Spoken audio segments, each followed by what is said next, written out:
임신 중에 살이 너무 쪄서 고민인 임신부가 많이 계시죠? 반면에 임신 중에 체중이 늘지 않아서 고민인 임신부도 계십니다. 임신 중에 적절한 체중 증가가 왜 중요하며 권장 체중보다 적게 느는 경우 어떤 위험이 있을까요? 오늘은 임신 중 권장 체중 증가량과 적정 체중 유지를 위해서 어떤 노력을 해야 하는지 알려드리겠습니다. 안녕하세요. 강남차병원 상과 전문의 김수연입니다.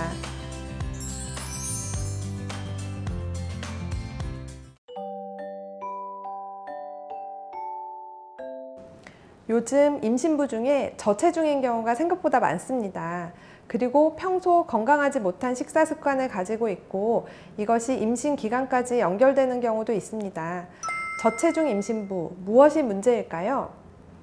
2011년에 발표된 메타 분석 연구에 따르면 정상 체중 임신부에 비해서 저체중 임신부에서 37주 이전에 조산을 할 상대 위험도가 1.29 정도로 더 높았고 2,500g 이하의 저체중 출생아를 분만할 상대 위험도도 1.64 정도로 더 높아집니다.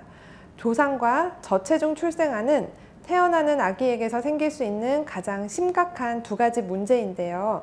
임신부에서 이 두 가지 위험이 높아지는 것은 첫째, 임신부가 가지고 있는 영양분 자체가 부족할 뿐만 아니라 임신 중 식단이 부적절한 경우, 둘째, 산모가 의학적인 질병을 가지고 있는 경우 때문일 확률이 높습니다.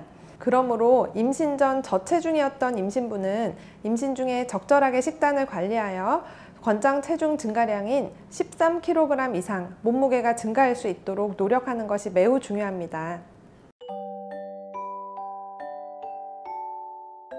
체질량 지수를 나타내는 BMI는 신장에 비해서 몸무게가 얼마나 나가는지에 대한 측정 지수로 본인의 몸무게를 신장의 제곱으로 나눈 값을 말합니다.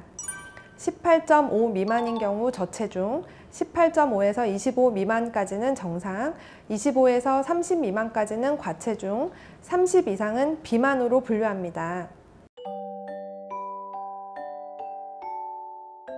한때는 임신 전 몸무게와 상관없이 임신부에게 일괄적으로 권장 체중 증가량을 발표한 적도 있었지만 1990년대 이후 임신 중 영양에 대해서 다양한 연구가 이루어지면서 임신 전 체질량 지수에 따라서 권장 체중 증가량을 다르게 발표하였습니다. 즉, 정상 체중인 여성이 임신을 했을 경우 적정 체중 증가량은 11.5에서 16kg이지만 BMI 18.5 미만의 저체중 여성이 임신을 한 경우는 12.5에서 18kg 정도가 바람직하다는 것이죠. 임신 중에 늘어나는 체중은 태아 무게뿐만 아니라 양수나 태반의 무게, 그 외에 유선의 발달, 혈액이나 지방 및 세포 외액의 증가 등으로 인한 것입니다. 정상 체중의 임신부라면 평소보다 약 300kcal 정도만 더 섭취하면 됩니다. 이것은 바나나 하나와 우유 한 잔 정도입니다.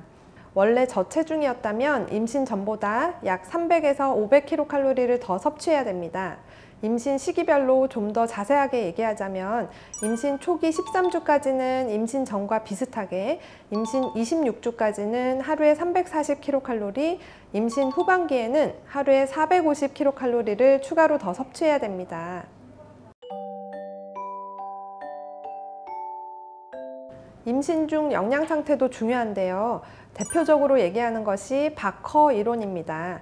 바커 이론은 자궁 내 환경이 태어난 아기의 건강 상태를 좌우한다는 태아 프로그래밍의 이론의 근거가 되었는데요. 저출생 체중으로 태어난 아기가 성인이 되었을 때 관상동맥 질환, 고혈압, 비만, 고콜레스테롤 혈증 등이 생기는 위험이 더 높다는 것입니다. 그 외에도 역사적으로 특정한 위험 요인에 공통적으로 노출된 임신부를 대상으로 관찰 연구를 한 경우가 있습니다. 제2차 세계대전 말경에 네덜란드에 있었던 기근을 토대로 성인 질병의 태아 기원서를 연구하는 학자들이 임신부의 굶주림이 태아에게 끼치는 영향을 분석한 결과 저출생 체중아로 태어난 아기는 약 50년 뒤에 당 불내성, 당뇨병, 비만에 걸릴 위험도가 높게 나왔습니다. 1959년부터 1961년 사이에 중국에서 발생한 대기근의 결과도 비슷한 결과를 보여주고 있는데요.